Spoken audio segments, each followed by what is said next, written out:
ಸುವರ್ಣ ನ್ಯೂಸ್ನ bite coffee ಕಾರ್ಯಕ್ರಮಕ್ಕೆ ಸ್ವಾಗತ. ನಾನು ಶ್ರೀನಾಥ್. ಇವತ್ತು ನಮ್ಮ ಬೈಟು ಕಾಫಿ ಕಾರ್ಯಕ್ರಮದ ಅತಿಥಿಯಾಗಿ ಲೇಖಕ ಡಾಕ್ಟರ್ ಗಜಾನನ್ ಶರ್ಮಾ ಅವರು ನಮ್ಮೊಂದಿಗಿದ್ದಾರೆ. ಅವರಿಗೆ ಕಾರ್ಯಕ್ರಮಕ್ಕೆ ಸ್ವಾಗತ. ನಮಸ್ಕಾರ ಸರ್. ಪ್ರತಿಯೊಬ್ಬ ಲೇಖಕರಿಗೂ ಕೂಡ ತಮ್ಮ ಬಾಲ್ಯಕಾಲ ಅನ್ನೋದು ಸ್ಫೂರ್ತಿಯ ಚಿಲುಮೆಯಾಗಿರುತ್ತೆ ಸರ್. ತಮ್ಮ ಬಾಲ್ಯಕಾಲ ಹೇಗಿತ್ತು ಮತ್ತು ತಮ್ಮ ಪ್ರಜ್ಞೆ ರೂಪುಗೊಂಡ ಬಗೆ ಹೇಗೆ ಅನ್ನೋದನ್ನು ಹೇಳ್ತೀರಾ ಸರ್? ನನ್ನ ಬಾಲ್ಯದ ಬಗ್ಗೆ ಹೇಳಬೇಕು ಅಂತಂದರೆ, ನಾನು ಜೋಗದ ಹತ್ತಿರ ಹುಕ್ಲು ಅಂತ ಹಳ್ಳಿಯವನು. ನಾವು ಬೆಳಗ್ಗೆ ಸಂಜೆ ಸ್ಕೂಲಿಗೆ ಅಂತಂದರೆ ಸುಮಾರು 6 ಕಿಲೋಮೀಟ್ರ್ ನಡ್ಕೊಂಡು ಹೋಗಬೇಕಾಗಿತ್ತು. ಆ ನಡ್ಕೊಂಡು ಹೋಗೋದು ನಮಗೊಂದು ಸಂಭ್ರಮ. ಆಗ ಶಾಲೆಗೆ ಹೋಗೋದಂದ್ರೆ ಒಂದು ಸಂಭ್ರಮ. ಆಗಲೇ ನಮ್ಮ ಕನಸುಗಳು, ನಮ್ಮ ಪ್ರಜ್ಞೆ ಎಲ್ಲ ರೂಪುಗೊಂಡಿದ್ದು ಆಗಲೇ ಅಂತ ಹೇಳ್ಬೋದು.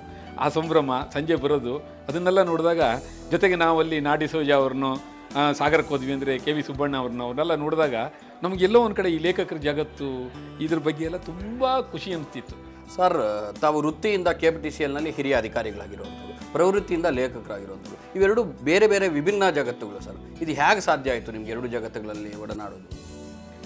ವೃತ್ತಿ ಮತ್ತು ಪ್ರವೃತ್ತಿ ಎರಡು ಬಹಳ ಭಿನ್ನ. ನಮಗೆ ಒಂದು ವಿಚಾರದಲ್ಲಿ ನನಗೆ ನಂಬಿಕೆ ಇಲ್ಲ. ಏನು ಅಂತ ಕೇಳಿದರೆ, ನಮಗೆ ಸಮಯ ಆಗಲ್ಲ ಅಂಥೇಳಿ. ಇದುವರೆಗೂ ನಮ್ಮ ವೃತ್ತಿ ಕ್ಷೇತ್ರದಲ್ಲಿ ನಿಜ ಹೇಳಬೇಕು ಅಂತಂದರೆ, ನಾನು ಅಂದ್ಕೊಂಡಾಗೆ ಎಲ್ಲರೂ ಒಳ್ಳೆ ಇಂಜಿನಿಯರ್ ಅಂತಲೇ ತಿಳ್ಕೊಂಡಿದ್ದಾರೆ. ಯಾಕೆಂದರೆ ನಾನು ಅದೇ ಥರದಲ್ಲೇ ಕೆಲಸ ಮಾಡಿದ್ದೀನಿ. ಆದರೆ ಅದನ್ನು ನನ್ನ ಪ್ರವೃತ್ತಿಗೆ ಯಾವತ್ತೂ ನಾನು ಮಿಕ್ಸ್ ಮಾಡಿಲ್ಲ. ನಾನು ಶಿವಮೊಗ್ಗದಲ್ಲಿ ಸುಮಾರು 14-15 ವರ್ಷಗಳ ಕಾಲ ಇದ್ದಾಗ ಮಕ್ಕಳ ನಾಟಕಗಳನ್ನು ಮಾಡ್ತಿದ್ದೆ. ಕನಿಷ್ಠ ಅಂದರೆ ವರ್ಷಕ್ಕೊಂದು ಮಕ್ಕಳ ನಾಟಕ ಮಾಡ್ತಿದ್ದೆ. ಆದರೆ ಯಾವತ್ತೂ ನನ್ನ ಆಫೀಸ್ ಟೈಮಲ್ಲೋ ನನ್ನ ವೃತ್ತಿಗೆ ತೊಂದರೆ ಆಗಾಗೂ ಮಾಡ್ಕೊಂಡಿಲ್ಲ. ಅದೇ ಥರ ಬರವಣಿಗೆ ಕೂಡ. ಸರ್, ನನಗೆ ತುಂಬ ವಿಶೇಷ ಅನಿಸೋದು ಅಂತಂದರೆ, ಈಗ ವಿಶ್ವೇಶ್ವರಯ್ಯ ಅವ್ರ ಬಗ್ಗೆ ನಿರಂತರವಾದ ಅಧ್ಯಯನಶೀಲರಾಗಿದ್ದೀರಿ ಮತ್ತು ತುಂಬ ಸ್ಟಡಿ ಮಾಡಿ ಪುಸ್ತಕಗಳೆಲ್ಲ ಬರೆದಿದ್ದೀರಿ. ಅದೇ ರೀತಿ ತಮ್ಮ PhD ಪ್ರಬಂಧದ ವಸ್ತು ಏನಂತಂದರೆ ಮಕ್ಕಳ ನಾಟಕ.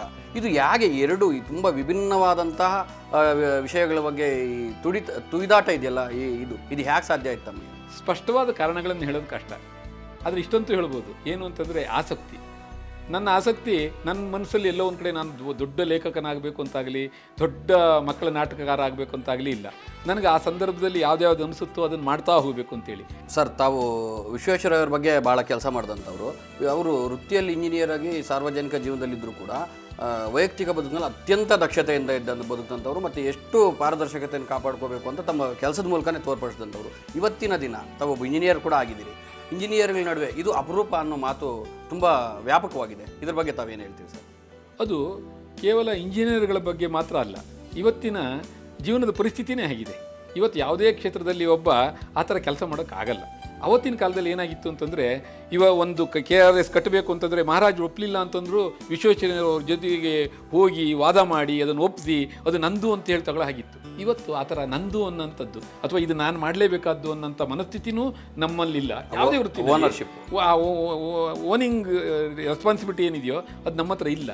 ಜೊತೆಗೆ ಇನ್ನೊಂದೇನಾಗಿದೆ ಅಂದರೆ, ಇವತ್ತಿನ ಜೀವನ ಪದ್ಧತಿನೂ ಹಾಗೆ ಆಗಿದೆ. ನಾನೇನೋ ಇದನ್ನು ನಾನೇ ಮಾಡ್ತೀನಿ ಅಂತ ಹೇಳಿದಾಗ ನನ್ನ ಸುತ್ತಮುತ್ತಲಿನವರು ಏನು ಇವನೇನು ಶೇರ್ ಹೋಲ್ಡ್ರಾ ಅನ್ನೋಂಥ ಪ್ರಶ್ನೆಯೂ ಬರುತ್ತೆ. ಹಾಗಾಗಿ ಪರಿಸ್ಥಿತಿಗಳು, ಇವತ್ತಿನ ಸಮಾಜದ ಸ್ಥಿತಿಗತಿಗಳ ಮೇಲೆ ನಮ್ಮ ವೃತ್ತಿಪರತೆ ಹೋಗುತ್ತೆ. ಹಾಗಾಗಿ ವೃತ್ತಿಪರತೆ ಇವತ್ತು ಕೂಡ ಇದೆ. ಇವತ್ತು ಕೂಡ ಬೆಳಗಿಂದ ಸಂಜೆ ನಿಷ್ಠೆಯಿಂದ ಕೆಲಸ ಮಾಡೋಂಥವ್ರು ಇದ್ದಾರೆ, ಒಳ್ಳೆ ಇಂಜಿನಿಯರ್ಗಳಿದ್ದಾರೆ. ಎಲ್ಲ ಕ್ಷೇತ್ರಗಳಲ್ಲೂ ಇವತ್ತು ಒಂದಿಷ್ಟು ಜಾಳಾದ ಮನಸ್ಥಿತಿ ಇರಬಹುದು. ಆದರೆ ಹಾಗಂತ ಯಾವುದೇ ಕ್ಷೇತ್ರ ಪೂರ್ತಿ ಡೈಲ್ಯೂಟ್ ಆಗಿದೆ ಅನ್ನೋದನ್ನು ನಾನಂತೂ ಒಪ್ಪಲ್ಲ. ಇವತ್ತು ಕೂಡ ನಿಮಗೆ ಅನಿಸುತ್ತೋ ಇಲ್ವಾ, ನಮ್ಮಲ್ಲಿ ಕೂಡ ಇವತ್ತು ರಾತ್ರಿ ಹೊತ್ತು ನಿಮಗೆ 2 ಗಂಟೆ ಹೊತ್ತಲ್ಲಿ ಕರೆಂಟ್ ಹೋಯ್ತು ಅಂತಂದರೆ, ಅಥವಾ ಕರೆಂಟ್ ಬಂತು ಅಂತಂದರೆ, ಆ ಟೈಮಲ್ಲಿ ಯಾವುದೋ ಒಬ್ಬ ಲೈನ್ಮನ್ ಎಲ್ಲೋ ರಾತ್ರಿ ಆ ಟೈಮಲ್ಲಿ ರಿಪೇರಿ ಮಾಡಿರಬೇಕು ಅಂತ ಅರ್ಥ. ಅದು ಅಂದರೆ ಆ ಸಮಯದಲ್ಲೂ ಮಾಡಿದ್ದಾರೆ ಅನ್ನೋದು ನಿಮಗೆ ಗೊತ್ತಾಗದೇ ಇರ್ಬೋದು. ಅಥವಾ ರಾತ್ರಿ 2 ಗಂಟೆ ಹೊತ್ತಲ್ಲಿ ನಾನು ನ್ಯೂಸ್ ನೋಡ್ತಾ ಇದ್ದೀನಿ ಅಂದರೆ ನಿಮ್ಮಂಥವ್ರು ಯಾರೋ ಇಲ್ಲಿ ಕೆಲಸ ಮಾಡ್ತಾ ಇದ್ದಾರೆ ಅಂತ ಅರ್ಥ. ಆ ಥರ ನಡೀತಾ ಇರುತ್ತೆ. ಆದರೆ ಇವತ್ತಿನ ಜೀವನ ಪರಿಸ್ಥಿತಿಯಲ್ಲಿ ನಮಗೆ ಕಾಣಲ್ಲ. ಸರ್, ಬೈಟು ಕಾಫಿ ಜೊತೆ ತಮ್ಮ ಅನುಭವಗಳನ್ನು ಕೂಡ ಹಂಚ್ಕೊಂಡಿದ್ದೀರಿ. ತಮಗೆ ಧನ್ಯವಾದಗಳು. ವೀಕ್ಷಕರೇ, ಇದೇ ಇವತ್ತಿನ ಬೈಟು ಕಾಫಿ. ನಾಳೆ ಮತ್ತೊಬ್ಬ ಅತಿಥಿಯೊಂದಿಗೆ ಮತ್ತೆ ಭೇಟಿಯಾಗೋಣ. ನೇರ, ದಿಟ್ಟ, ನಿರಂತರ ಸುದ್ದಿಗಾಗಿ ನೋಡ್ತಾ ಇರಿ ಸುವರ್ಣ ನ್ಯೂಸ್.